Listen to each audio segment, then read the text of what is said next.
Today is the disappearance day of Srila Bhakti Siddhanta Saraswati Thakur. And so we'll sing Saparshada Gaura Viraha Vilapa.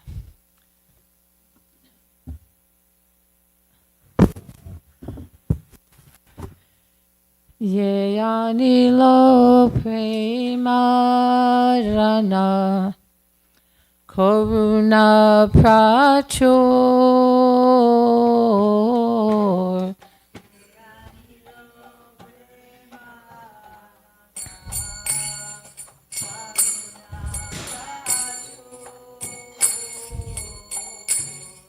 Henu Prabhu Kota Gela Acharya Thakur Henu Prabhu Page 78.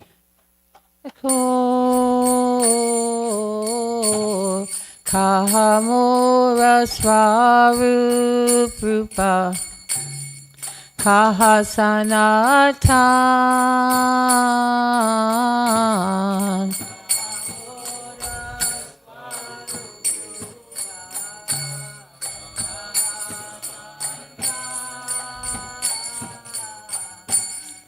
Kahadasa Raghunata Patita Pavan.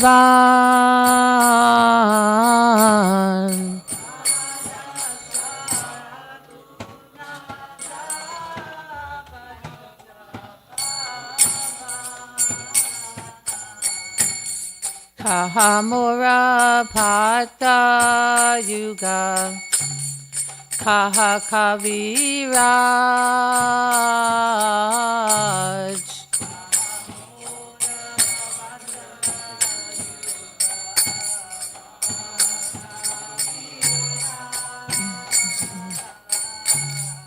Eka Kale Kota Gela Goda Nataraj.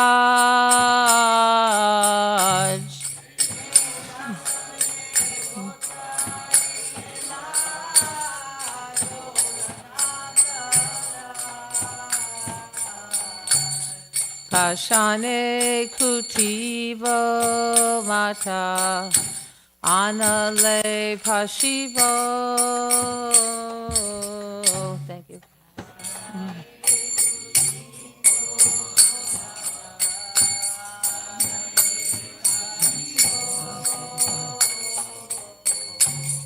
Se Saba Sangi Godangera. Wait, sorry. Godanga Gunera Nidhi Kota Gele Pavo.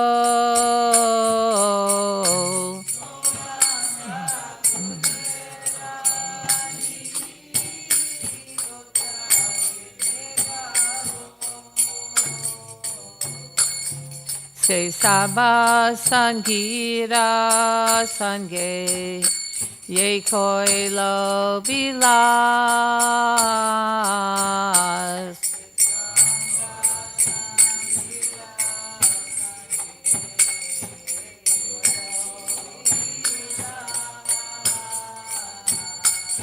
Se sangana paya kande naro tamadas.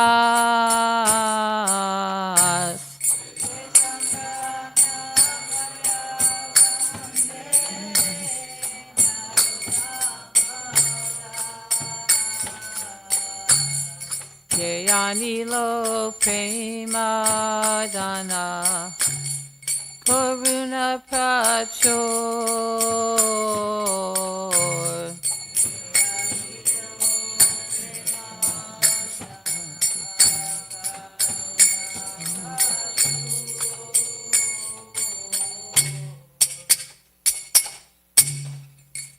Jayam Vishnupad Paramahansa Parivajacharya Asasata Shishimad.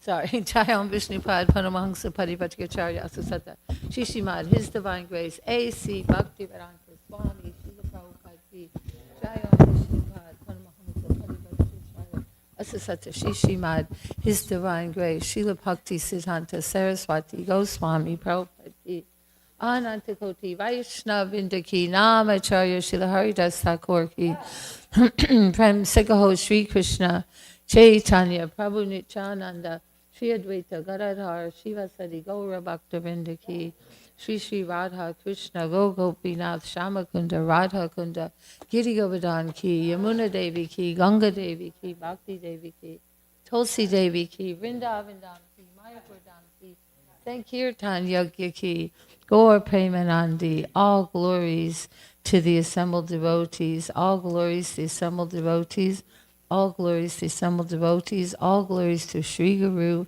and Sri Gauranga, all glories to Srila Prabhupada, all glories to Srila Bhakti Siddhanta Saraswati Goswami. Prabhupada Ki Nama Om Vishnu Padaya Krishna Vistaya Gurave. Om Jnana Timirandasya Gyananjana Shalakaya Chakshur Unmilitam Yena Tasmai Shri Guruve Namaha. I was born in the darkness of ignorance, and my spiritual master opened my eyes with the torchlight of knowledge. I offer my respectful obeisances unto him. for the glorification of Srila Bhaktisiddhanta Saraswati, the most difficult thing is to decide what to speak about, because His Holiness Bhakti Vikas Swami has compiled a 3-volume biography of Srila Bhakti Siddhanta, and this is comes like that in a case. One of the books I would most highly recommend for devotees. There's so much information about, our whole lineage, our heritage, what Srila Bhakti Siddhanta was up against in his preaching mission. Now, the thing is that this is the disappearance day, and we could say, in a sense, that the disappearance day is more important than the appearance day, because when one appears, a great saint, a great devotee, we don't know anything about them. They're just a little baby, and we can see perhaps some signs and also certainly hope that they will become a great devotee. But then at the disappearance, their glories are known so much that when Srila Bhakti Siddhanta disappeared, it was a national holiday in Bengal, and the whole, the government, it was in all of the newspapers, it was on the radio. So his glories had been established and well known throughout all of India. And so today's the disappearance day, and just in February, because he was born on February 6th, 1874. So that's coming up very soon. In just like 6 weeks or so, 7 weeks, we'll be hearing all about his appearance. So therefore, I will skip the early part of his life. So we'll be hearing that soon. And I thought I would focus more on the guru-disciple interactions, because there's just so much information. I'll just tell you a little bit of his early life, just the topics, his advent, his childhood and youth, his employment, how after he graduated, or he actually left college. He didn't want to graduate because he said then he would be browbeaten, because when all of the families are looking for a good husband for their daughters, they want a husband who has a college degree and will have a very good job. And he thought, then my family's going to harass me to want to get married, and also I'm just going to leave college before I graduate. And then he was the best Jyotisha, in he even wrote the Surya Siddhanta, on astronomy and astrology. And the very last time he spoke, he had students and everything. The last time he spoke, there was in the audience one man who was considered the very best astronomer in the world. But when he heard Srila Bhakti Siddhanta speak, he passed stool and urine in his pants, knowing, now I've lost my title. But Srila Bhakti Siddhanta said, I don't want to pursue it anymore. I want to devote the whole rest of my life just for preaching Krishna consciousness. And then the early life tells how he observed Chaturmas and his whole initiation, and how he chanted 1 billion names, just like Bhakti Vinod. That's almost 9.5 years of chanting japa to chant 1 billion names, but at the same time engaging in preaching and engaging in writing. So, like I said, his very much focused on on wanting to save all the conditioned souls who were wasting their life and wasting, their valuable time. He said how unfortunate that they die without any knowledge and experience of the mercy of Lord Chaitanya Mahaprabhu. So, and then very much intent on the printing press. In those days, there were not too many printing presses. They had to get from Germany, and he, the Bhaktivinoda and him, they installed the printing press right in front of the altar. Was considered a worshipable object, because so very important. Okay, so now, about the guru, one thing that was very unfortunate, how both of his gurus, Bhaktivinoda Thakur was a very strong Shiksha guru to him, his father, and then Gaur Kishore Das Babaji, they both left in within only like 18 months. First Bhaktivinoda, then Gaur Kishore. Oh, and that was quite devastating to him.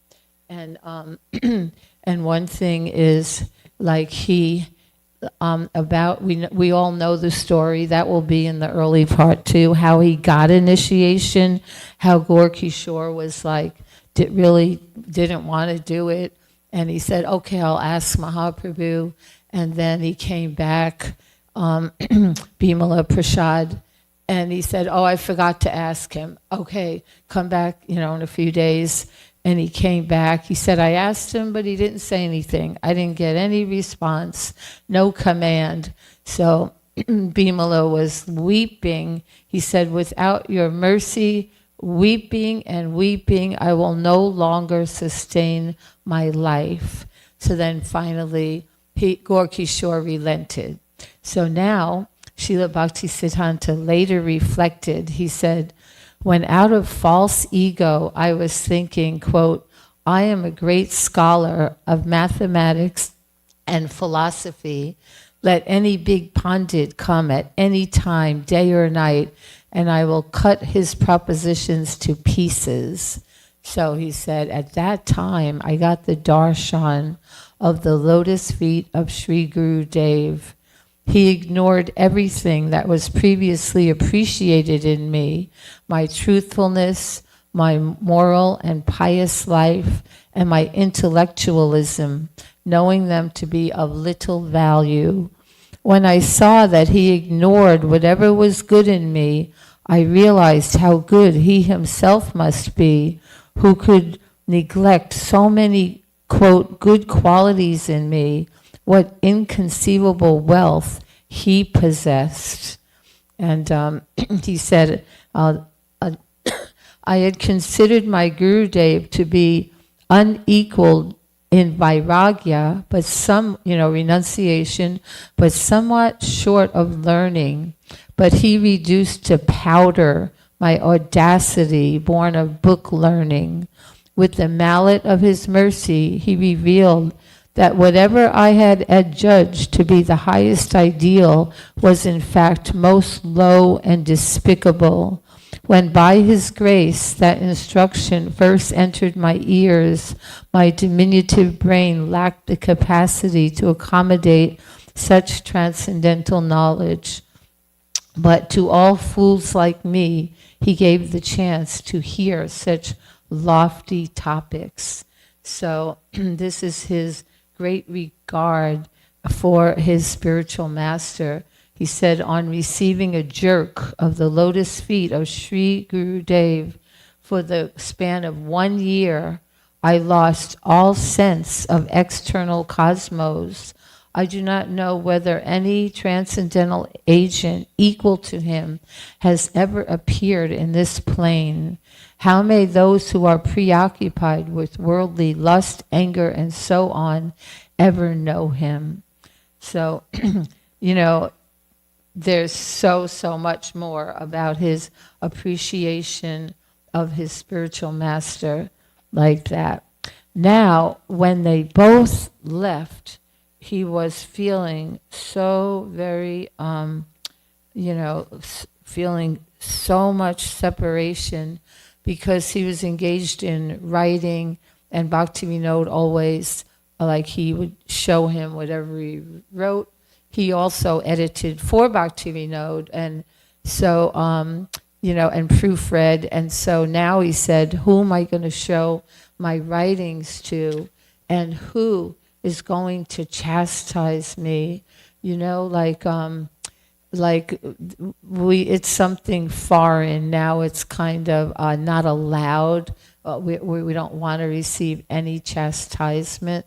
But Srila Bhaktisiddhanta's disciples, they so much savored chastisement. They knew if you're being chastised, you have the favor of your guru, because he trusts you enough that he knows he can chastise you, and you won't crumble.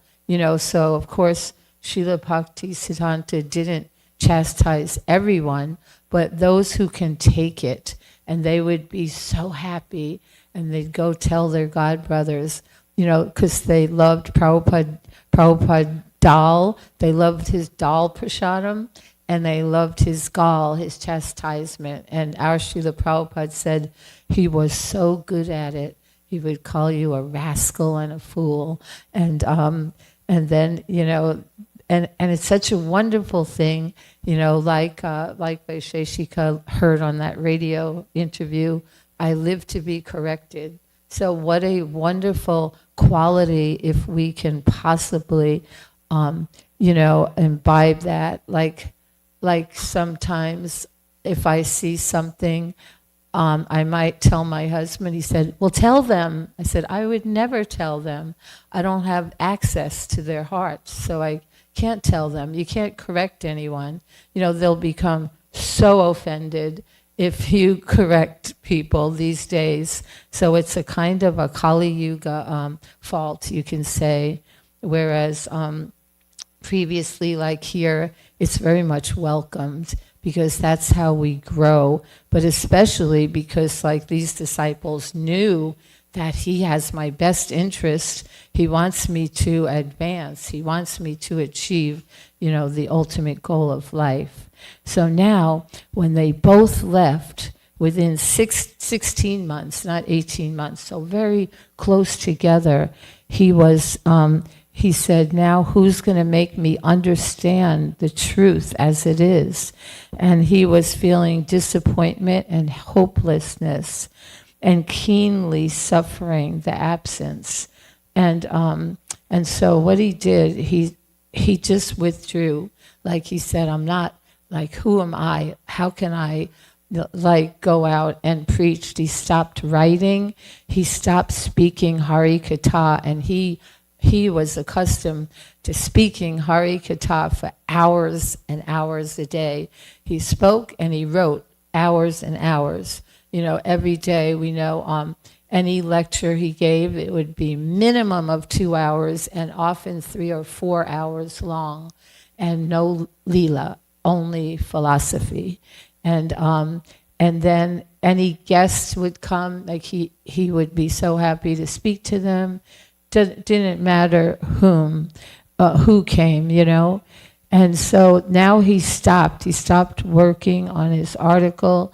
He was, what he was doing was composing on Srila Bhaktivinoda Thakur's order, different books.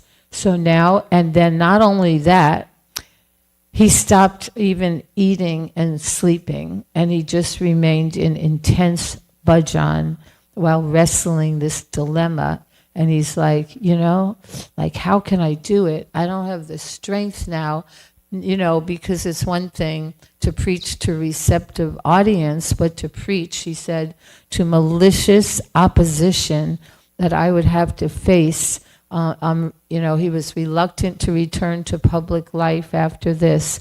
Then one day, as he's sitting there, a gust of wind blew before him a page from Sri Chaitanya Charitamrita, wherein Lord Chaitanya instructed Sanatana Goswami to compose transcendental literature renovate forgotten holy places, institute service to Lord Krishna, and propagate bhakti ras. So he took that as a divine indication, but he still was feeling depressed and incapable. He said, I have no strength, I have no support, no wealth, no learning, no intelligence to awaken interest in the populace. How can I convey to the inhospitable world the pure teachings of Sri Chaitanya and establish the manobishta of my gurus? So now, one night he's just sitting at the yoga pit, and he had a spurti. So that's, it's like a dream, but you're awake dream. And he saw approaching from the east. So they're coming. All these personalities are coming. The whole entire Panchatattva, the 6 Goswamis, Jagannath Das Babaji, Bhakti Vinod Thakur, Gaur Kishore Das Babaji, and numerous other great devotees of Lord Chaitanya. And they spoke to him. Saraswati, why are you worrying? Begin the task of establishing Shuddha Bhakti, distribute Gauravani universally, expand service to Gauranam, Gauradam, and Gaurakam. With unbreached enthusiasm, broadcast Bhakti Siddhanta. We are eternally with you, ready to help.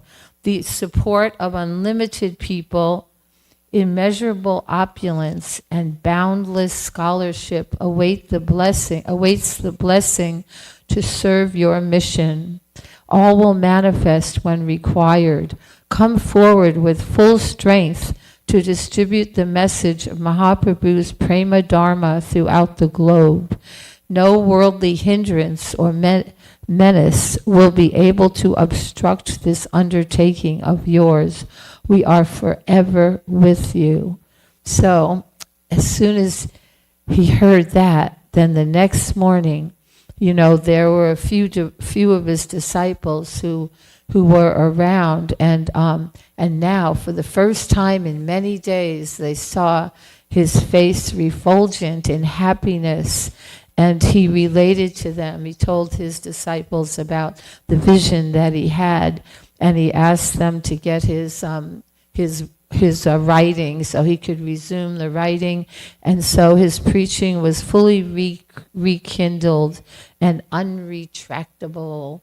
And so, anyway, within the Srila Bhakti Siddhanta Vaibhava, you can hear about all of the Apasampradayas. So many Apasampradayas, and you hear their whole philosophy, bogus philosophy, and how that was his mission, to just smash them to pieces. And it's not an easy thing because they're huge movements, all of these Apasampradayas. And he was exposing them. We heard about not only once, several times, his life was threatened, and assassination was planned to assassinate him.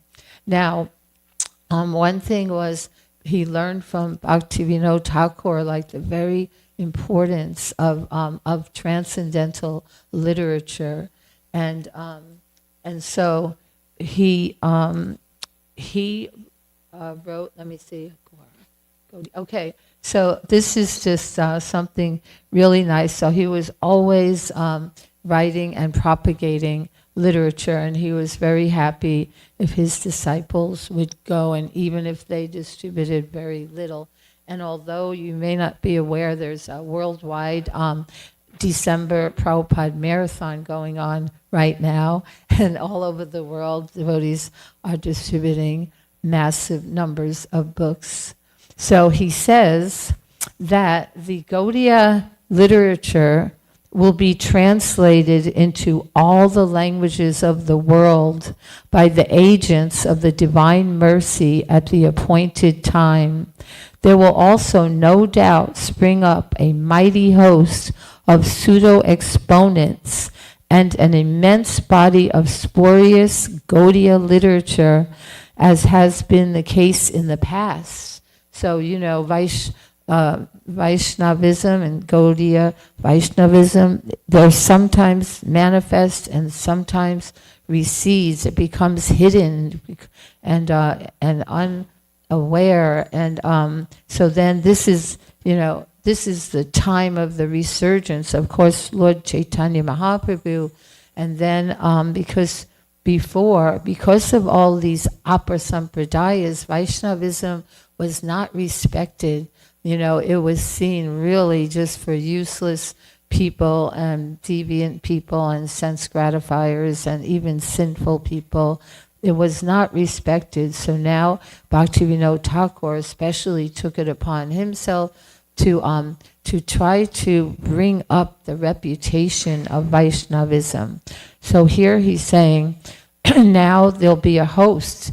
This is, due to Srila Prabhupada and his disciples writing all of these spurious Gaudiya literature.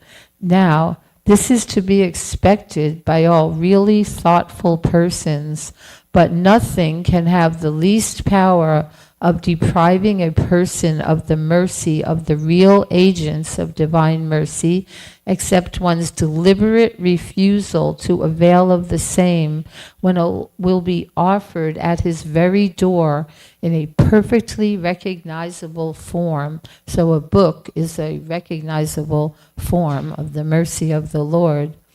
As soon as a single person will have conceived the sincere desire of undertaking the promulgation of the tidings of the Gaudiya literature to the people of this world, he is thereby enrolled among the agents of divine mercy, with power to forward the fulfillment of this expressed wish of the Supreme Lord. So just like Mother Tulsi here, she has trained a host of devotees in distributing Srila Prabhupada's books. And she herself was among the very top book distributors in the world. So here, the Gaudiya literature will no longer remain confined to the Bengali-speaking people.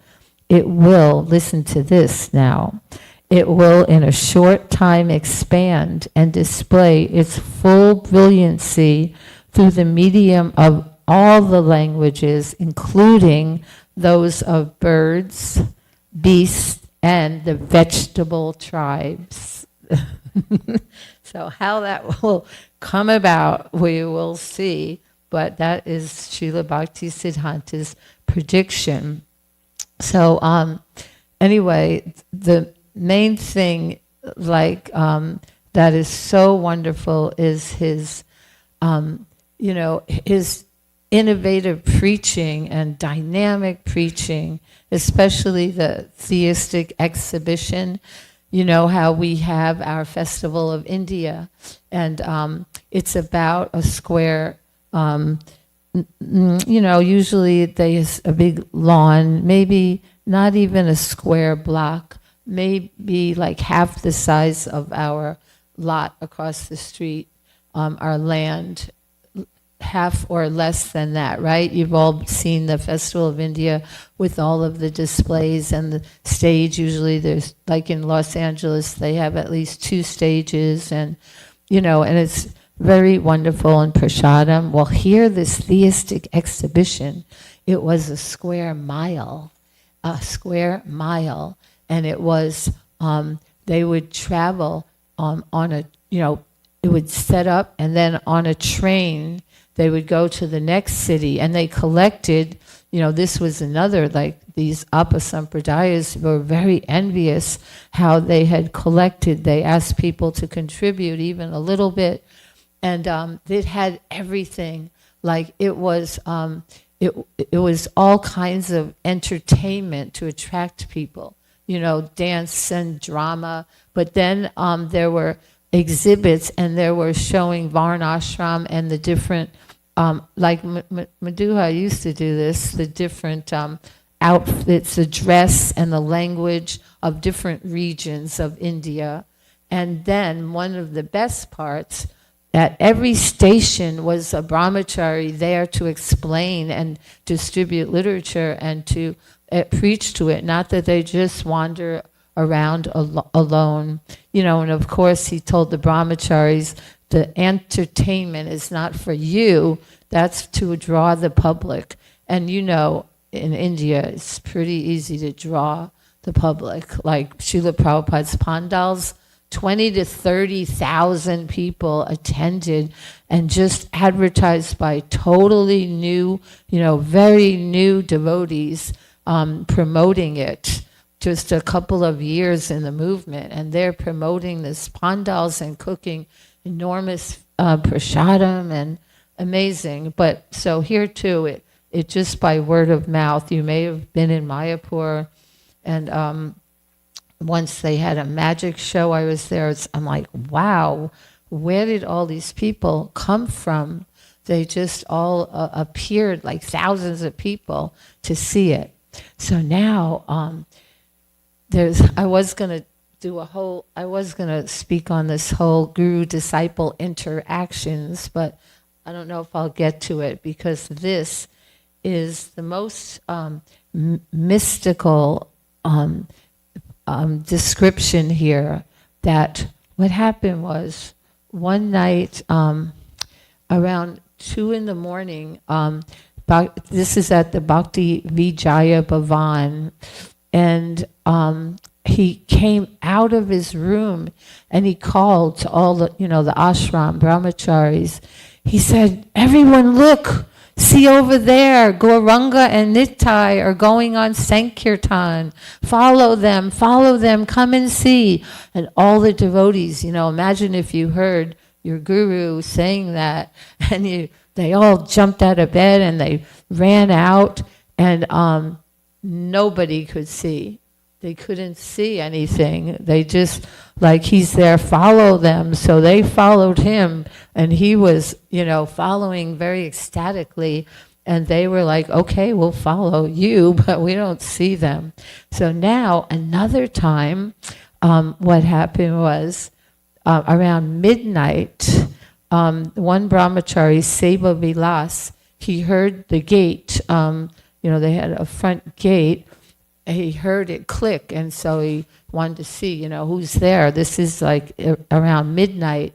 And he goes and he sees that Srila Bhakti Siddhanta is walking out the gate. He's just striding. He seems to kind of be in a trance or so.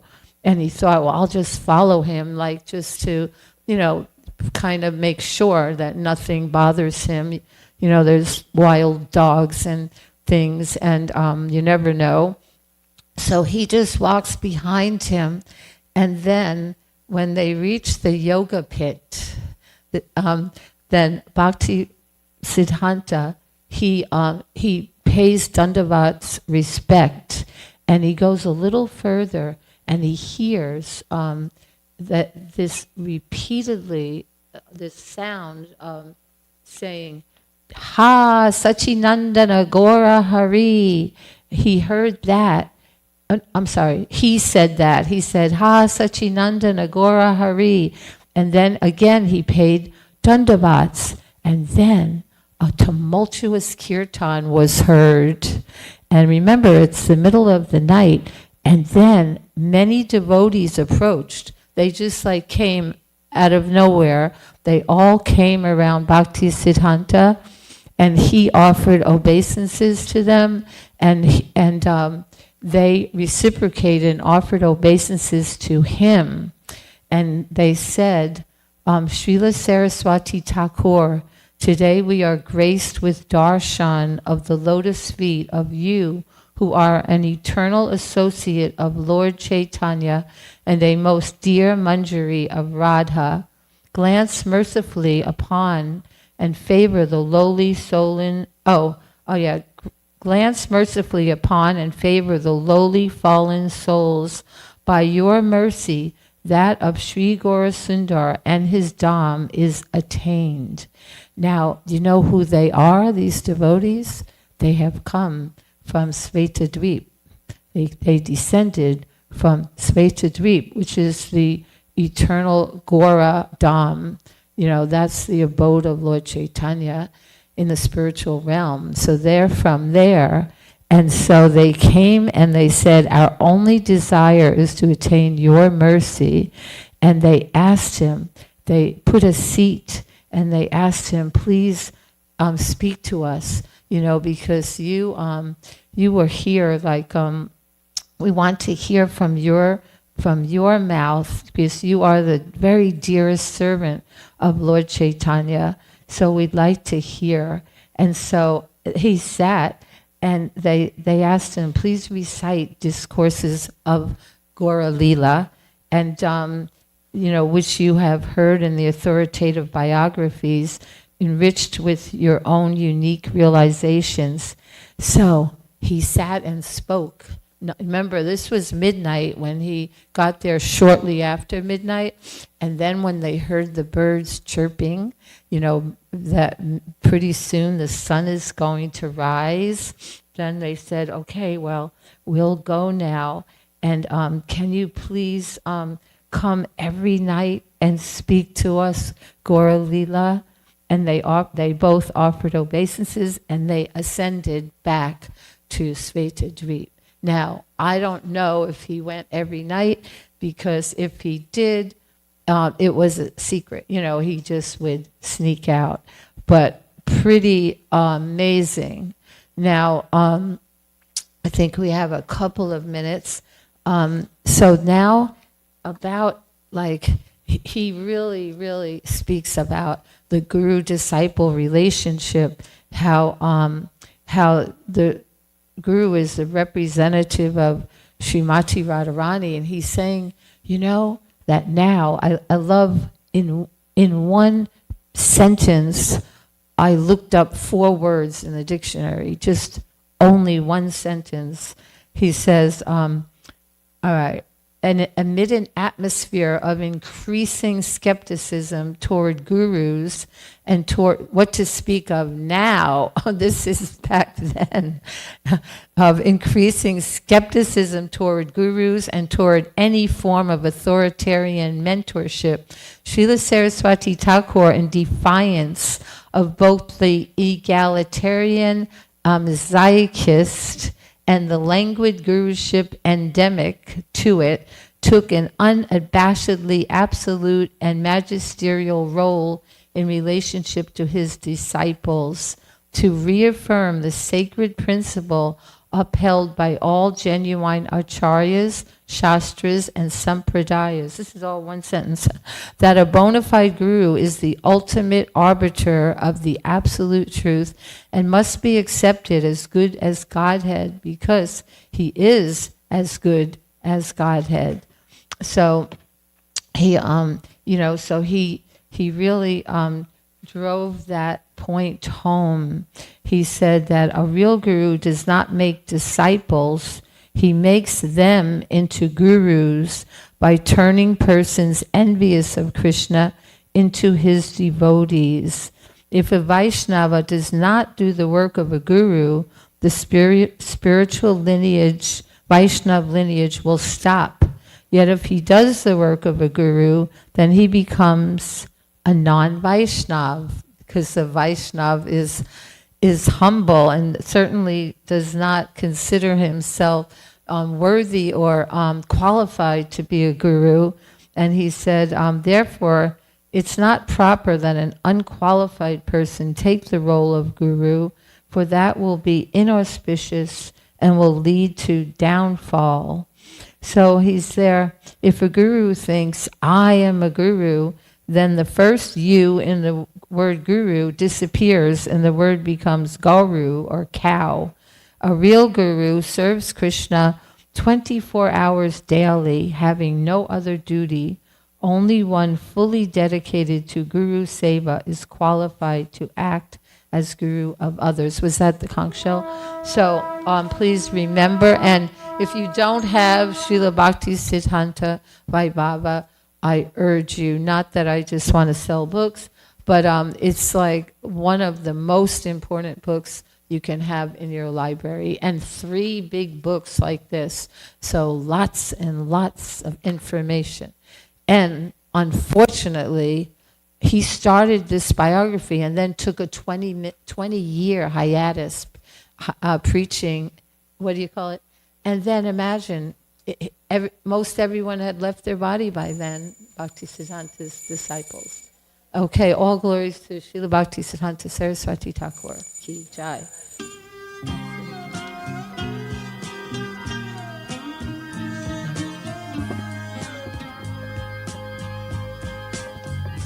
Govindam Adipurusham Tamaham Bhajami. Govindam Adipurusham Tamaham Bhajami. Govindam Adipurusham Tamaham Bhajami. Enam Kanvandam Aravindanalayataksham Varhavatam Samasitam Buddhasundaranam Kandar Agom Vikamaniya Vishesha Shobham. Govindam Adipurusham Tamaham Bhajami. Govindam Adipurusham Tamaham Bhajami. Govindam Adipurusham Tamaham Bhajami. Angani Yasa Sakalen Kriya Priti Manti Pasyanti Panti Kayanti Jiram Naganti Ananda Chinmaya Sadhu Jala Vigrahasya Govindam Adipurusham Tamaham Bhajami. Govindam Adipurusham Tamaham Bhajami. Govindam Adipurusham Tamaham Bhajami. Govindam Adipurusham Tamaham Bhajami. Govindam Adipurusham Tamaham Bhajami. Govindam Adipurusham.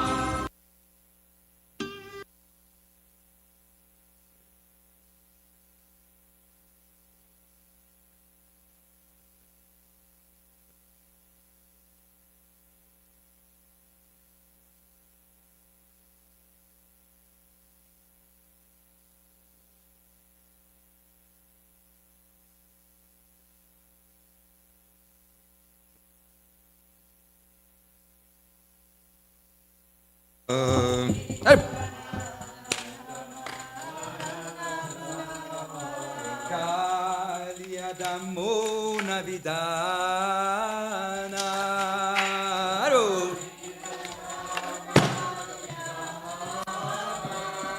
Amala Harina Mamia Vilasa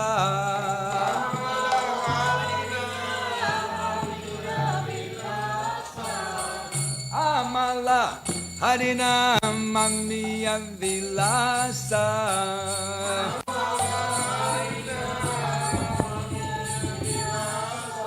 Vipina Purandara Navena Nagara Bora Vansi Vadana Subhasa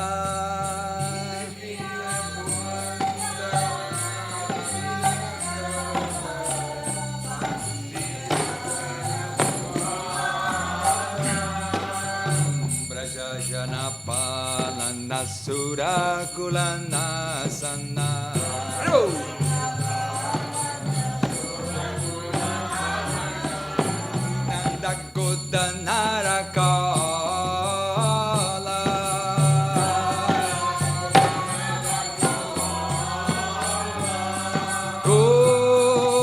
Madhava Navanita Daskara.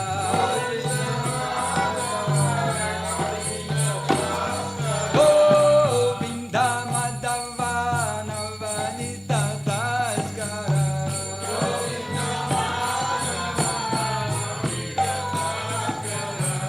Sundarananda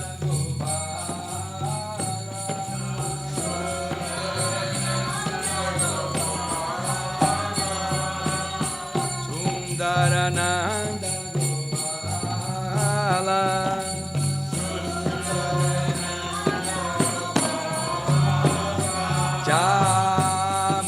Jamnantachara Guho Vivasanahara Asarasika Kripa Moya.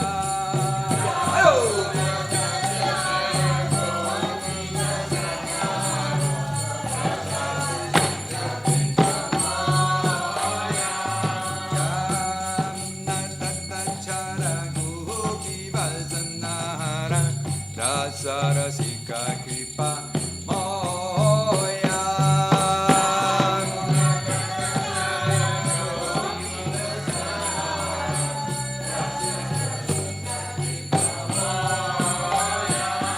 Sri Radha Vallabha Vrindavana Natavara. Sri Radha Vallabha Vrindavana Natavara.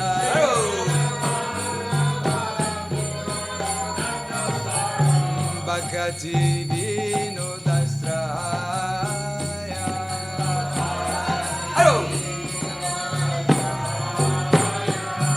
Yasomati Nandana Yasomati Nagara Gokularam Jana Gana.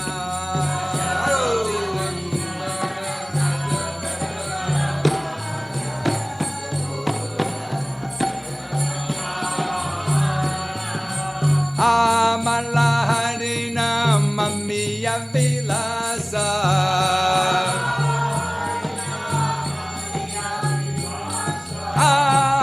Amalaharina Mamiya Vilasa.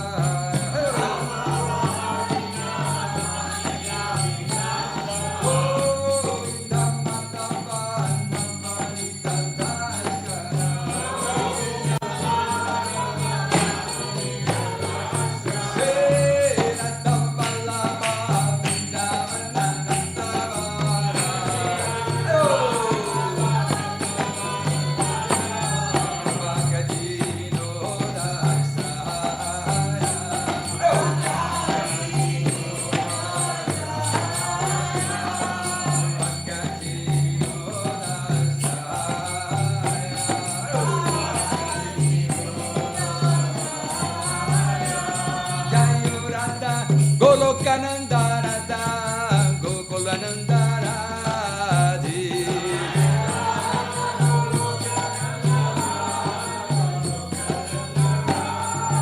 Jayo Radha Golokanandarada, Golokanandaradi.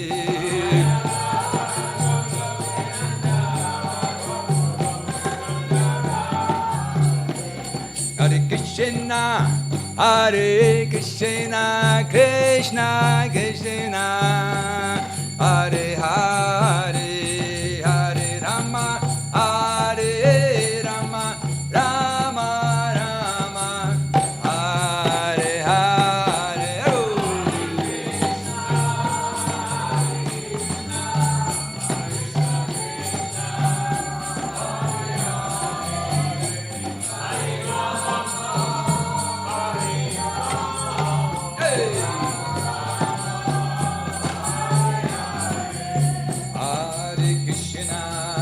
Hare Krishna, Krishna Krishna, Hare Hare, Hare Rama, Hare Rama, Rama Rama, Hare Hare.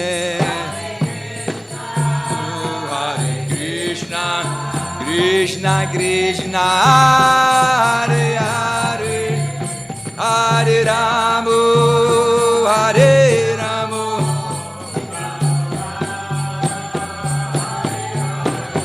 Hare Krishna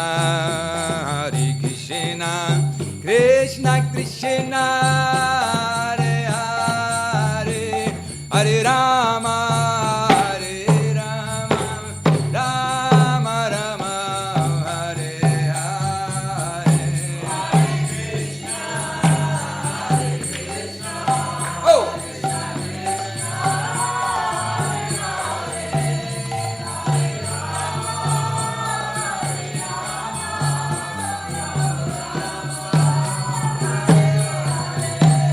Gora Haribo, Haribo, Haribo, Haribo.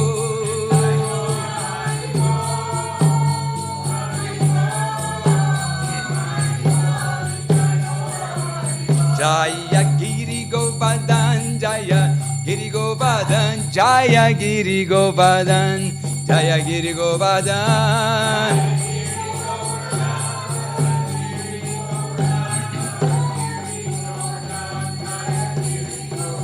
Jayo Radha Goloka Nanda Radha Goloka Nanda Radhi. Hello. Jaya Prabhupada Jaya Prabhupada Jaya Prabhupada Sila Prabhupada.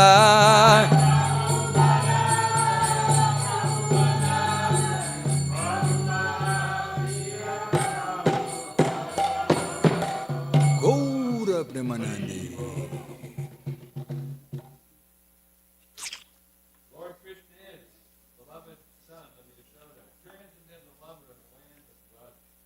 The delight of Gokula, known by nickname Kana, the wealth of the lives of the gopis, the attractor of Cupid, and punisher of the serpent Kalia. These pure holy names of Lord Hari are full of sweet nectarian pastimes. Lord of the 12 forests of Braja, ever youthful, the best of lovers, player of the flute, an excellent dresser, protector of the inhabitants of Braja, destroyer of demoniac dynasties, keeper and tender of Nanda's cows, giver of pleasure to cows, land and spiritual senses, husband of the goddess of fortune, butter thief, beautiful little cowherd boy of Nanda Maharaj, wanderer of the Jamuna river banks, thieves of the garment of the gopis, and joy of the mellows of the rasa dance, very merciful, loved and beloved of Sri Radha, the great dancer of Vrindavan, and the only shelter of Bhakti Vinoda Thakur. Srila Bhakti Siddhanta Saraswati Thakur Prabhu Ki Jai, Prabhupada. So today at 11:30 we'll continue with our celebration of the glorious disappearance, because for Vaishnava appearance and disappearance, as Mother Kamalini was speaking about, they're both glorious. And so we'll continue at 11:30 today. We'll read more pastimes of Bhaktisiddhanta Saraswati Thakur from 11:30 to about 12:15, and then we'll have Pushpanjali at 12:15, then the artics to both the Sri Sri Radha Golokananda and Bhaktisiddhanta, and then after that we'll have lunch probably about 1:30, so we'll have a little kirtan, and it's a fast till noon. So lunchtime is a great time to break fast and a nice feast for Bhaktisiddhanta Saraswati Thakur Prabhupada. Haribo. Chaito darpana marjanam bhava mahadavagni nirvapanam Shreya Kairavya Chandrika Vitaranam Vijavadu Jivanam Anandam Buddhi Vardhanam Pratipanam Pranamrita Swadanam Sarvatma Snapanam Param Vijayate Shri Krishna Sankirtanam Nam Namakari Bahuda Nija Sarva Shaktis Tatrapita. Lovely outfit. Haranena Kala Etadrishita Vakripa Bhagavan Mamapi Dordaiva Midrishami Hajjani Nanuraga Trinada Pi Sunichena Tarora Pi Suhishuna Amani Namana Dana Kirtaniya Sadahari Nadanam Najanam Sundarim Kapitam Vajagadishakamaye Baba Janmani Ishvare Baba Dad Bhaktira Hoitaki Twai Nanda. Gracias. Jaya Padam Hankaja Stita Duli Sajuchim Vachintaya Nayanam Gadashu Daraya Varanam Gad Gadarudaya Gira Pulakarnishitam Vapukada Tavanama Grahane Bhavishyati Yugayatam Nichena Chakshusha Pravashayatam Shunayatam Jagat Sarvam Govindam Virahename Ashlishyava Padamritam Manastumam Adarshanam Marmahata Karotuva Yatatatava Vidadatu Lampato Mat Prananatastusa Eva Napara. Victory to the Sri Krishna Sankirtan, which cleanses the heart of all the dust accumulated for years and extinguishes the fire of conditional life of repeated birth and death. This Sankirtan movement is the prime benediction for humanity at large because it spreads the rays of the benediction moon. It is the life of all transcendental knowledge. It increases the ocean of transcendental bliss and enables us to fully taste the nectar we are all desired. All right. Name. And they're all benediction to living beings. And thus you have hundreds and millions of names like Krishna and Govinda. In these transcendental names, you've invested all your transcendental energies. There are not even hard and fast rules for chanting these names. O my Lord, out of kindness you enable us to easily approach you by your holy names, but I'm so unfortunate that I have no attraction for them. One should chant the holy name of the Lord in a humble state of mind, thinking oneself lower than the straw on the street. One should be more tolerant than a tree, devoid of all sense of false prestige, and should be ready to offer all respects to others. In such a state of mind, one can chant the holy name of the Lord constantly. O Almighty Lord, I have no desire to accumulate wealth, nor do I desire beautiful women, nor do I want any number of followers. I only want your causeless devotional service, birth after birth. O Son of Maharaj Nanda Krishna, I am your eternal servitor, yet somehow or other I have fallen into the ocean of birth and death. Please pick me up from this ocean of death and place me as one of the atoms at your lotus feet. Oh, my Lord, when will my eyes be decorated with tears of love flowing constantly when I chant your holy name? When will my voice choke up, and when will the hairs of my body stand on end at the recitation of your name? Oh, Govinda, feeling your separation, I'm considering a moment to be like 12 years or more. Tears are flowing from my eyes like torrents of rain, and I'm feeling all vacant in the world in your absence. I know no one but Krishna is my Lord, and he shall remain so even if he handles me roughly by his embrace or makes me broken-hearted by not being present before me. He is completely free to do anything and everything, for he's always my worshipful Lord unconditionally. Shri Shastra Ki Jai.